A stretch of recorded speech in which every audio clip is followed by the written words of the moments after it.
What's up, everybody? Kentucky Derby is in full swing as I welcome my friends Sean and Tim to an analysis video on the Risen Star. And guys, I'll start with you, Sean. When you start to see fields of 13 and they start to go for 50 points in a mile and an eighth, you're in Derby season at that point, right, my friend?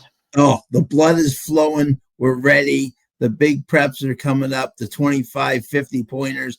The as we like to say, the contenders separate themselves from the pretenders. We are excited. It's a great time of the year.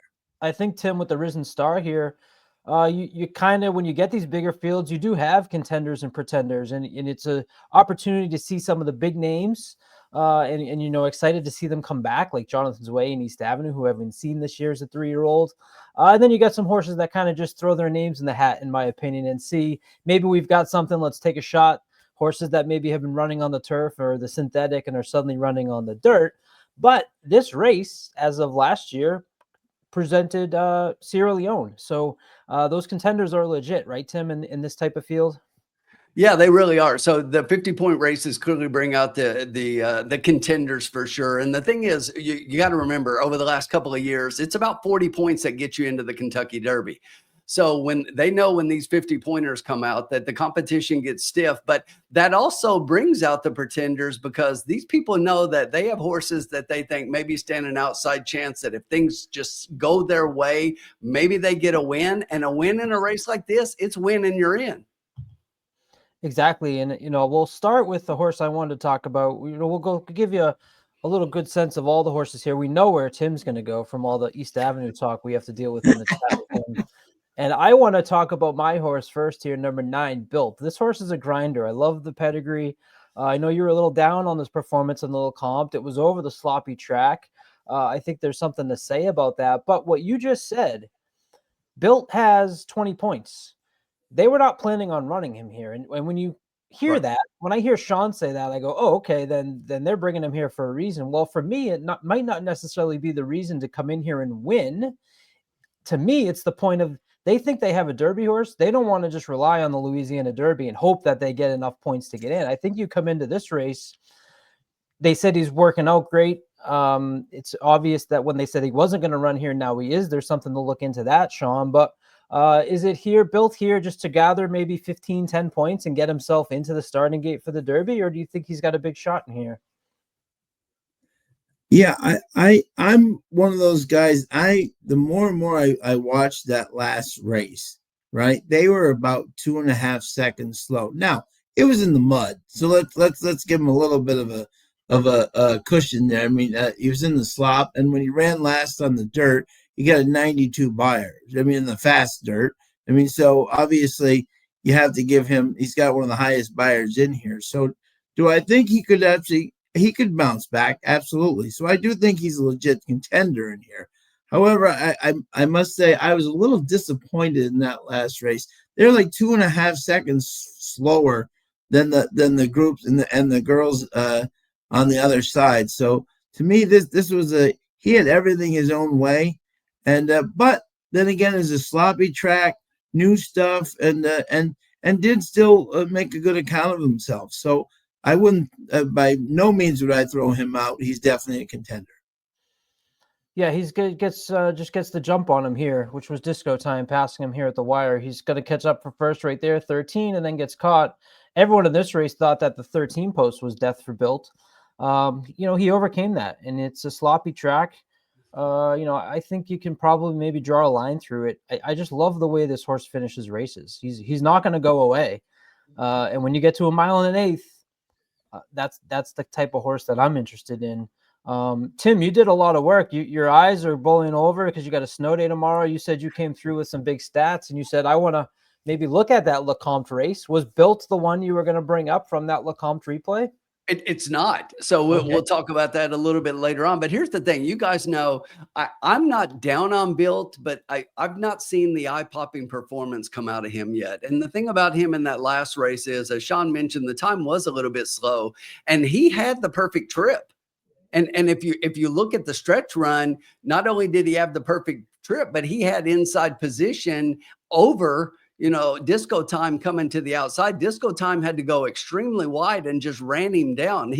To me, he really didn't have excuses. And then the other thing that I look at is he's kind of a surprise entry here. I don't think the Connections wanted to run him. But if they wait to Louisiana Derby and he doesn't pop back for that, they may be on the outside looking in, or maybe scrambling for points at the last minute. And I think that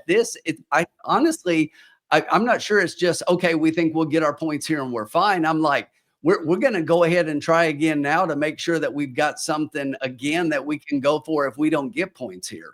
And I will say this, I also heard the Connections say chances are that the track for Saturday is going to be wet. Okay. And his connection said if the track is wet, he's probably not running. And don't sleep on the fact that they add Luis Saez aboard as well. This has been right. Henry Loveberry. I think adding Saez is a big step up for a horse like Built. Sure, absolutely. Keep an eye on there as well. Yeah, it's been interesting with him. Corey Lannery rode this horse really well when he broke his maiden, and then he actually missed his flight in for the gun runner, and they put Loveberry up, and he ran such a good race on him, rode such a good race on him that they put him back up for the Lecomte. And I'm not sure they were really happy with that performance. So now they go to Saez, and obviously to me, this is a huge upgrade over either of the previous two. So if anybody's going to get something out of the horse and get him back to maybe what he ran in the gun runner, Luis Saez is your man. Yeah. Although I'm not big on that race. I don't think the gun runner, as we look back on it and look at the horses that have run back, and we'll talk about at least a couple more here in this race, but I don't think it came up as tough as it might have initially looked. Yeah, I'd feel the same way. So Built's the one I wanted to start with. Tim, do we need to go to East Avenue right away? Because this is a horse that we know how highly you feel of this horse, a horse that going into the Breeders' Cup, you were really high on it, and he lost all hope there at the beginning. Just stumbled really out of the start there. We'll show it to you here, and he just gets left behind. And a horse that likes to be on the front end, we immediately said on that live stream that day, that's all for East Avenue.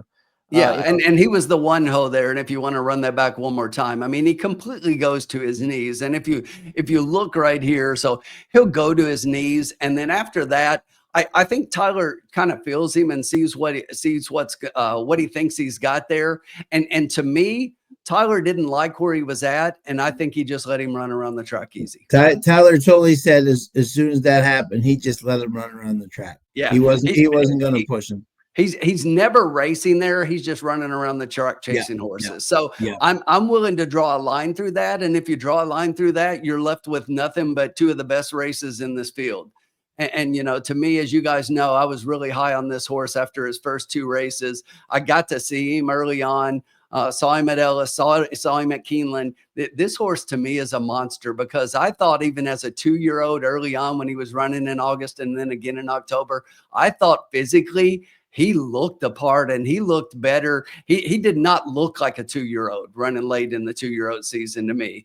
I'm really excited. I have not seen what he looks like on the track since he's been back this year. I'm kind of excited to see how much he's grown into himself, and how he's kind of filled out a little bit as a 3-year-old now, because you guys know I was really high on him going into the juvenile. Yeah. I just think that this Godolphin bred has the potential to be a really special horse. He definitely looks apart. He's got the breeding here, Medaglia d'Oro out of a Ghost Zapper mare. And this horse to me just has everything. Godolphin bred, owned and bred. So they definitely been putting out some horses. This horse has been working incredibly. That 17 January bullet's really nice pattern of works after that. Just really solid. I can't wait to see him. He's your 9-5 favorite. And I think deservingly so. Now, look, we all know the race has to be run on the track. And if he doesn't come back off of that Breeders' Cup Juvenile, and we've seen things like that before, but we've also seen the opposite. We've seen horses go into the Juvenile, which were the favorite, run up the track, and then just come back their next time out and just destroy horses. So I think that's what we see this time. I think this horse potentially wins here and ends up, even on the first Saturday in May, being one of the top 2 or 3 favorites, if not the favorite in the race. Yeah, and also remember that Built ran against East Avenue their first race. Yes. And East Avenue won by like 9-10 lengths. So I mean, that's the first start in the 6 furlongs, so let's not. You can improve definitely, but he's going to have to make up some lengths to be in his class. Yeah, I totally agree. If he's ready to come back, this horse is the real deal. He's going to be one of your Derby favorites. The thing that I would argue in a race like this, and this is kind of where I've done pretty well in these types of races, is that you get horses like this a little bit overhyped. And I'm not saying that East Avenue isn't as good as you say he is, Tim. I think he is actually. So don't parse my words. But if there's a spot to play against him, it's a horse that hasn't raced since November, going against horses such as Built who have a race under their leg, and those works look great. They jump off the page. It highlights me on Race Lens. Whenever you have a horse walking into a stakes race with 4 workouts in 30 days, 5 furlongs or less, he hits this angle for me. So, the workouts are there, and it can call into question if he's just as good as Tim says, and maybe he beats this field. Because I wonder, after Built and after Jonathan's Way, I don't know if, there's a Pletcher here who I'm very interested in. But at 9-5, I'm almost like, hey, let him beat me, because if he comes out, this isn't the end all be all for East Avenue. This is let's get him back on the track. Let's pick up 20 points. And at 9-5, although I have all the respect in the world for your selections, Tim, at this race, he wouldn't be my top pick, at least. No, and I don't disagree with anything you said at all. All of those things are questions, and coming back, after the layoff, after going to his knees, giving him a little bit of a rest. All of the questions are valid. I just think I really do. Seeing this horse and being around this game so long, every now and then you see a horse that just catches your eye. He's one of them for me, and I don't think it takes his best effort to win this race. If we see his best effort, I think we're talking about he blows this field away. And remember, the most important factor in this race, okay? If Tim bets a horse with Tyler Gaffilione and it wins, it's got to be one special horse. You know what I'm saying? So that is definitely overcoming that bias is not an easy exactly. Not an easy task. Exactly. Sean, where would you like to go? Who do you have your eye on? I'm going to start with Vassimo. The Todd Pletcher horse, who's 2 for 2, on the so far, and I know this horse is he looked very professional in his debut at Gulfstream in December, but then came back in January, and I forget who the horse. Joel Rosario was on. I forget whose horse it was. He came in third in the race. That would be Classic, of course. Classic, of course. Classic, of course. And that's a very talented horse. And if you watch the race at Tampa, people forget Tampa's a very deep track. So if you can take to it, who was it a couple of years ago? The Pletcher horse, Flavian Pratt, won the allowance race up at Tampa, and then he came into Fairgrounds and won wire to wire. With Flavian, I forget who it was, but a couple of years ago. So this horse kind of reminds me of him in terms of Pletcher's kind of bring him to Gulfstream, bring him to a real deep track. Huh? Dreamlike or Litigate? Was it one of those? Or no. Litigate was maybe Dreamlike. I forget who it was, but Flavian won wire to wire in one of the stakes races on a Pletcher horse, and this horse kind of reminds me of that one. Bring him to Gulfstream, see how he does on the deep track at Tampa. And he really did pass that. If watch right here, you'll see it. Irad just goes very professionally by this field, and I was very impressed with this horse. I know he only got an 81 buyer, but it has an improvement from his first start, and it's just the eye test, the way he just goes right by this leader, and I thought I was very impressed by this horse. Yeah, and this is an angle that I've highlighted on Race Lens as far as when Pletcher takes horses from maiden special weight to allowance and jumps them right up to stakes. Those are the horses that I found that I just mentioned. It was Tappet Trice, it was Kings Barnes, it was Kings Barnes. That's who it was. Kings Barnes. Yeah. And as you see here, Vassimo kind of go right down the lane here and take care of this field, as you mentioned, Sean. In Race Lens, that was an angle I highlighted. Now you'll see it red with a 0-0 and a -100 ROI. Well, that's because it's been 9 starts in the last year. You spread that out over the last 5 years, 31 starts, 13%. It's just an angle that I pay attention to with Pletcher, and basically the angle is not great, but the Right. horses that he's had success with are the ones that he's brought further along. So Right. he's taking a shot with the horses with this angle that he thinks are professional. Nyquist on top obviously makes you think the distance won't be a problem. This dam, B Sharp Sonata, I believe, had 5 or 6 victories. So some pedigree there too that speaks to this horse possibly having some ability. Was $120,000 Keeneland September yearling sale, and Irad comes over from Gulfstream to ride this horse as well. Tim, any intrigued by you at 8-1? Yeah, I think this horse is going to have a big move forward to be able to finish even on the board or even in the superfecta. And let me tell you what I think about this. I think this is a Hail Mary by Todd Pletcher. And listen, out of all the horses on the leaderboard right now, Todd Pletcher has one horse with 5 points, Tip Top Thomas. Yeah. And we don't see that that often. And if you look at his stable right now and you look at his horses, I'm trying to look at him and figure out who his Derby horse is going to be. And I think he's starting to look at his maidens and horses like this one and be like, who can I possibly get into these races? Like we talked about, the pretenders to come in here and try to steal 50 points and get me in the Derby. Because if you look at everybody, I mean, he doesn't have a lot this year that has been really competitive so far. So it'll be interesting to me. Sure. And I will say this, as Tim said, if it is muddy, the Uncle Mo out of Pulpit will definitely move him up versus this group. That will definitely help his cause for sure. Yes. And it looks like it's going to be wet for sure. Yeah. Tim, was there any others than East Avenue that you piqued your interest?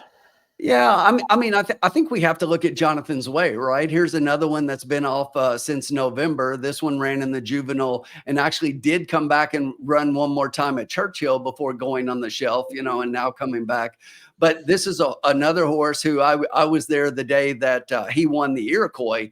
And I was kind of impressed with Joel taking this horse. He had rated in the first race and came from behind. The thing about that mile in the Iroquois is at Churchill there, that's a 1-turn mile. So he looked really good. And then in the juvenile, he just didn't show anything about what I thought he might be able to show underneath. I didn't think him a win candidate, but I didn't think he would be back where he was either. And then he came back, and even in the Kentucky Jockey Club, he did okay in that race and ended up finishing second to First Resort there. But I'm not sure they were happy with Joel's ride there. This time they're getting Jose up, and Jose has jumped off of magnitude in this race to ride this horse. So Jonathan's Way is another one that I thought was a horse to watch early on. Did not like this horse near as much as I liked East Avenue, but I was impressed with this horse and his performance. I'm not the biggest Joel fan sometimes, but how easily he won in the Iroquois against Owen Almighty, who we just saw, and run a really good race. Yep. That was a solid race. Now it's a 1-turn mile. So, the question I get, but this is a Vacoma, and the Vacomas have been running really well. And we know that, but he should be able to get to 2 turns, but he hasn't done as well since he went to 2 turns. So, but he's had the layoff. He's got solid works there, showing some speed. So he's definitely one to keep an eye on, see how he looks. I like Jose getting up on him. I think that's a good fit for this horse. No one's hotter than Jose right now. What's that, Sean? I'm sorry. No one's hotter than Jose at Fairgrounds right now. He's on fire. So the dam here, female drama, has had 4 horses, 15 starts. Looking at this horse's pedigree on routes, 4 victories, 8 in the money, and that's not just Jonathan's Way. There's a horse by the name of Flashy King George, who was running at Belterra and Mountaineer. So, maybe the distance won't be a problem. The Vacomas have obviously been doing superb on the dirt and doing well with the distance as well, hitting at 20% in the dirt routes, 7 victories and 35 starts. Sean, is Jonathan's Way for you? For me, I'm a wait and see, I think. Yeah, I think this is his Derby. I don't think he's a 1.25 mile horse. So I think the 1.125 miles, he kind of reminds me of Unified. Like, Unified was really good at a mile and eighth, you know what I'm saying? But no longer. He kind of reminds me of a Unified in terms of very good horse. I think around one turn he's going to be really, really good. I just don't know about the 2 turns and I mean, his pedigree again. If it's muddy, he stands out. He's right there with that crew. But I don't know if the 2 turns are his gig. I'm more of a 1 turn horse for him, but he could prove me wrong. Yeah, I think he's a Preakness horse. He's much more a Preakness horse than a Derby horse. Yeah, I agree. Great point. We have 9 horses that are 12 to 1 or longer.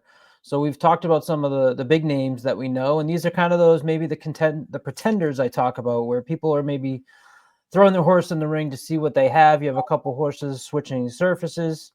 Either of you kind of find one of these 12 to 1 or 30 to 1 horses that you're intrigued to maybe hit the board, Sean? Yes.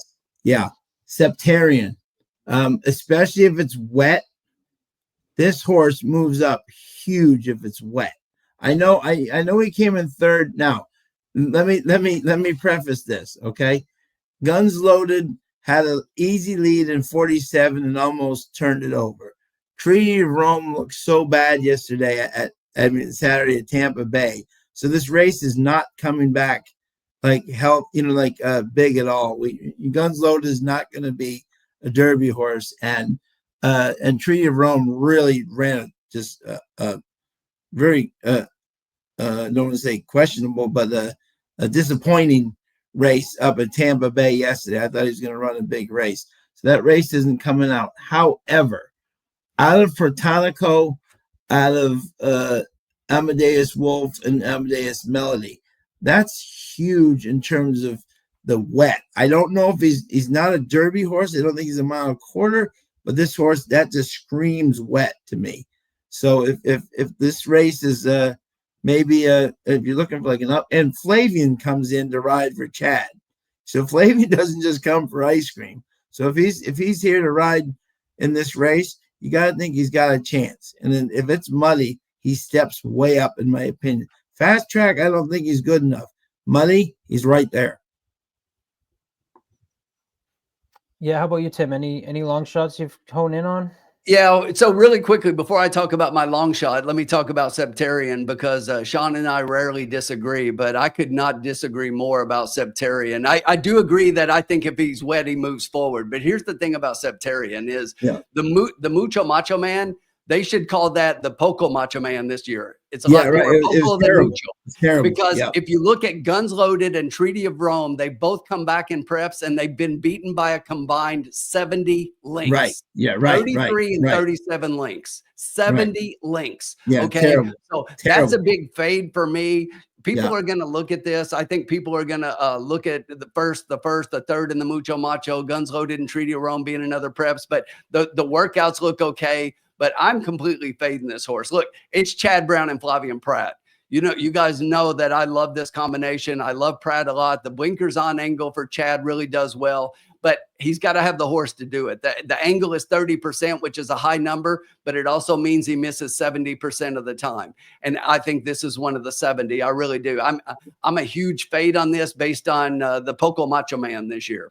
But there are a lot of people. I will say this though, in his defense, and I have heard this about him. This is what I like about him, is that Chad used that race as a workout for him.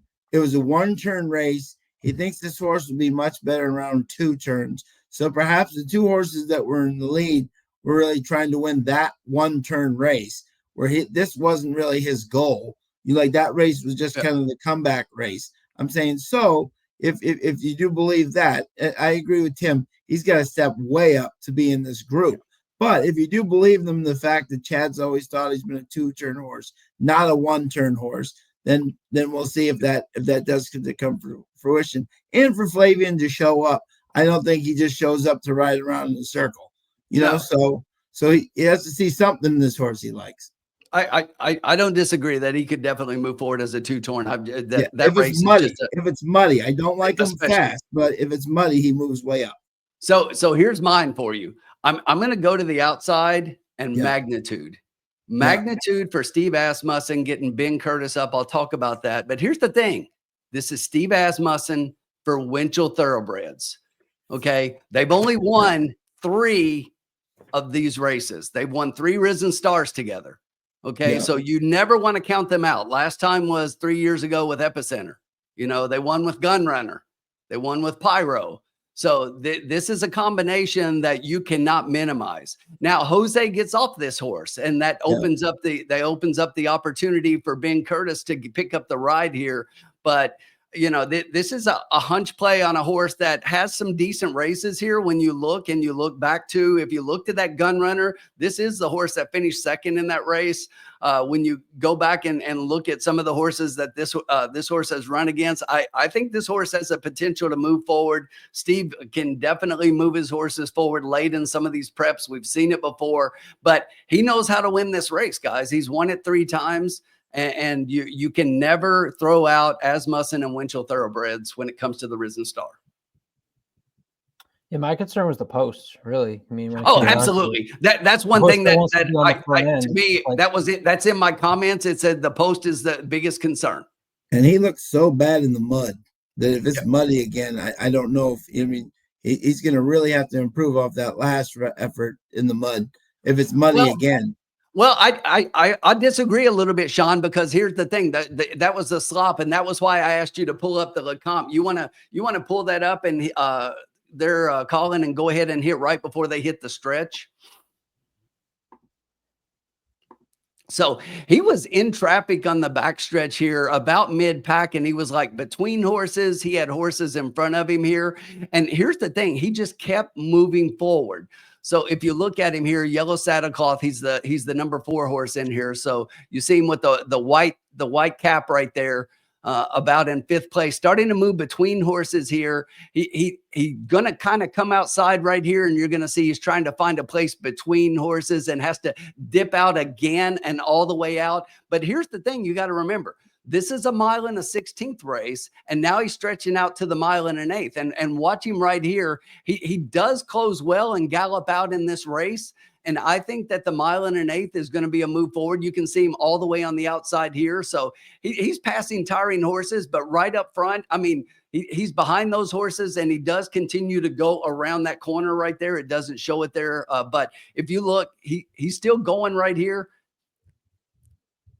easing up. But I just think that this is a horse to watch out for. But I like the connections. I think he was closing up fine. He was in a decent position. And Ben Curtis has been riding well down at Fairgrounds. So we'll see what he can do.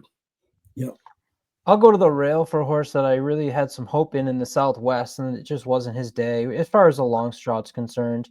This was a horse sired by Justify here, American Promise, with another member of the Asmussen family, this time aboard. They draw the rail this time. This horse needs to be on the front end and wants to go. The negatives are that over here on Race Lens, you get an F/N. So the last race was a front bias race. Horses on the front end did well. Race before that, there was a strong front end bias. That's the day he won and put up a 102 equibase speed figure. 4 races back, another track that had a front running bias. That's a concern for me with American Promise. I think his numbers are a little bit overflated because he's been running on tracks that have all been very beneficial to his running style. Yeah. But at a price, you know, he's one that I've kind of have not completely given up hope on. 12-1. He's going to go off more than that. He went off 22-1 in that Southwest Stakes. He was off a little bit slow, and when you're off slow and you're the horse that wants to be on the front end, you're in trouble. We'll see. American Promise may be one that you want to keep under. And this is a horse trained by D. Wayne Lucas. We all know how he kind of can get them going out of nowhere. And I don't want to push him aside too early, even after that last effort. So this is not a horse I'm going to say is going to come in and win this race. But if you're looking for that price in the 3rd or 4th spot, American Promise might be one that I'm hoping can maybe hang around, especially if some of those other ones that are at the top contenders go at each other. And if East Avenue's tired and Built doesn't like the slop again, and they fall back, maybe this is a horse that can hang on. Yeah, the one thing I wrote in my PPs, Colin, is, to me, I put that if the horse is muddy, this horse moves forward more than anybody else in the race. So watch for a wet track. Watch how he looks out there. But that race in the mud at Oakland there, that was a pretty strong. I know it was maidens and everything, but that 95 speed figure in the mud, this horse clearly liked that muddy track that day. And if he gets another muddy track here, I think that this is a horse that you definitely want to move forward and kind of look at where he's at with some of the top horses we've talked about. This is a $750,000 purchase too, right? So right, you have to just keep in mind they're 3-year-olds. It's early in the season. This horse might pop, and Yep. I'm just hoping that maybe some of that with the tap it on the dam side comes through, and maybe this horse is a lot more talented than what he showed in the Southwest. And he's kind of where I've got my eye on, along with the 3 that we talked about. Any other further thoughts or anything we didn't get to as far as what you guys are thinking for the Risen Star? No, this is a very, very interesting race. I mean, obviously, Go Preservationist, I don't think the horse has got a chance totally, but I always root for a chunk of gold just from and if it's muddy, at least Preservationist ran well in the mud, so at least But I think this is he's the real X factor because he's been on the poly track, so no one knows how he does on the dirt. But I'm saying, I think he's got to step way up. But I'm saying, but I don't like him as a pick. But you never know. But this is an interesting race. And as Tim said, watch them on the track, see how they're doing, see how the mud, see how muddy it is, and hopefully we can hope for a good day. But if it's muddy, that definitely makes this race a whole different race.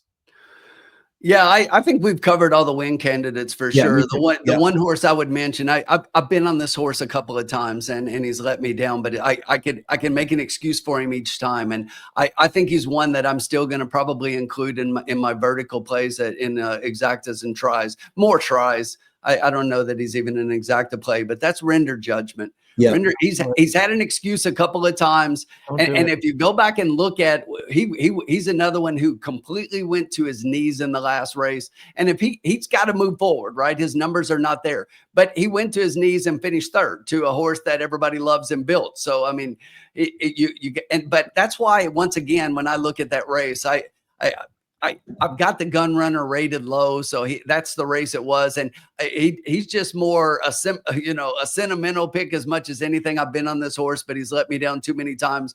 I won't be betting him on top. I'll probably put him in third in a couple of try bets just to be sure, because it is Kenny McPeak and Brian Hernandez Jr., and they've done crazier things.